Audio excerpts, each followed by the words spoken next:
Seemed like there was going to be a timeout at one point, and then the last few minutes end up getting played with a timeout. Without a timeout, what did you think of the final few possessions? Anything?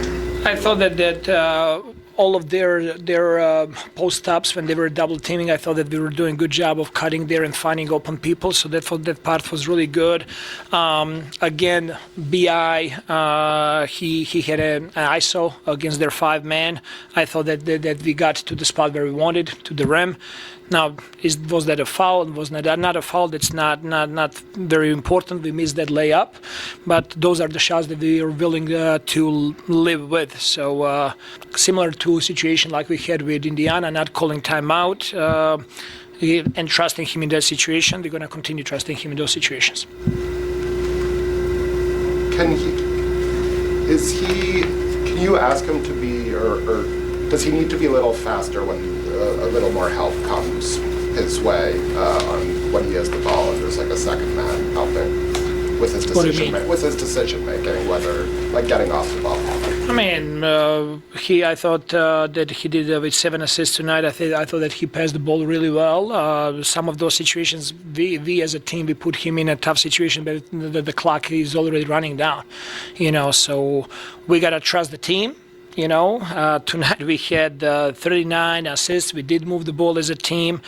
We scored 120 points. The offense was not that much of an issue. The issue was on defensive end, especially first half, and we allowed them to score a lot of points and to score 40 points in the paint. And that was a completely different story in the second half, and we kept them to 18 points in the paint. So that's something that we got to clean up and be better at. But when it comes to those decisions, there is always room for improvement and making faster decisions for everybody. You guys hold LeBron to 8 points. It snaps his historic double figures streak, but he has the 11 assists, makes that pass on the last possession there. Even at 40, how tough is he with the ball in his hands in those situations? I thought that Scotty did an outstanding job on him. He was his primary matchup for majority of the night. Scotty, he was shooting 4 for 17. The big reason for that is Scotty really putting him in tough positions and tough situations. And at the same time, he's a player who is really good with the ball, with his size,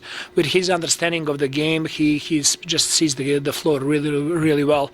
And we missed our shot at the end. They made their shot at the end, so we got another one tomorrow. Colin spent some time on him as well, and he had a good night on both ends of the floor. But I know you're always saying, like, as a rookie, as a 20-year-old, nothing really phases him. But to go up against LeBron, to stop him a couple times at the rim in the first half, how cool is that to see for a young man who's still learning his? It's great. The difference there is only 20 years of experience, so it was really good for him to get opportunity to see what it takes to guard those guys. Same thing for Austin Reeves, who is really, really hard matchup. I think that we needed to do a better job there of not fouling him in some situations when he was already picking the ball up and going to the rim. What's the lesson there when a guy is so used to trying to get to the free throw line, using his angles to kind of get there? What's the way you tell a guy to keep his hands out of that cookie jar? It is a lesson for guys not to do that. This league is such a league that certain players, they're going to get more calls than some other players. That's just the reality of it. And all we can do there is really be very, very cautious. I thought that Jacoby did a good job on him not fouling. At the same time, when you're not fouling and creating more space, like those type of players, they just get to the spots on the floor they want, and they're elite scorers. He's a lead scorer for a reason. We kept him to 14 points in the first half. That was good, but he got off in the second half. And those he made 2 threes. They were almost like half-court shots, So what you're gonna do with that, learn and then get better for the next time. We talked a lot over the last couple weeks about opportunity for guys with RJ out. It seems like all those guys really took advantage today. Grady knocking down a couple threes. You mentioned Jacoby, Jameson in the fourth quarter. Are you happy with what you were able to get from guys at that position? For sure. I mean, think about like how young all of those guys are that you just mentioned, and what it means for them to be on the court playing against LeBron James, and they're a team that's built to compete for a championship at this point. So for us, for the growth of those guys, like this is going to be amazing feel for our guys to learn and get better through this. So can't wait for another opportunity to play this same team. Did you give any thought to closing the game with Jacoby, considering the net that he had and the defense he was playing on Reeves?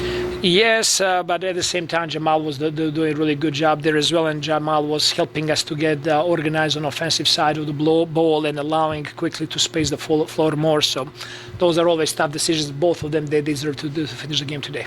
At this point of a very condensed week, is there a point where fatigue starts to set in, and what do you do to try and mitigate that through these last few games? This is NBA. There is no place for a fatigue. There is another game tomorrow, and we just gotta get ready and then, get our shoes ready, laces up, and then go and hoop. That cannot be excuse for us.